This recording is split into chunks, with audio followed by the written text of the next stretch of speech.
High friends, পিলি and পংকি ব্লগছৰ অন্য এটা recipe ভিডিঅ'লৈ আপোনালোকক স্বাগতম জনালোঁ। আজি মই আপোনালোকক দেখুৱাব লৈছোঁ আনাৰসৰ জুচ সহজতে কেনেকৈ বনাব পাৰি। আপোনালোকে বাৰু আনাৰস খাই ভাল পায়নে জনাবচোন। যিহেতু খুব গৰম পৰিছে, ঘৰৰে দুটা আনাৰস আজি দেউতাই আনি থৈছিলে। ভাবিছোঁ আজি সকলোকে আনাৰসৰ জুচ বনাই খুৱাম। মই এটা সহজ পদ্ধতি ব্যৱহাৰ কৰিছোঁ।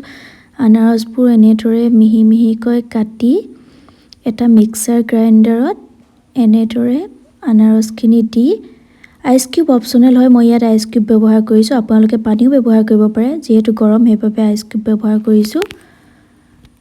আইচ কিউব কেইটুকুৰামান দি চেনি, আনাৰসটো যিহেতু মিঠাই আছিলে সেইবাবে মই চেনি বেছিকৈ দিয়া নাই। দুটা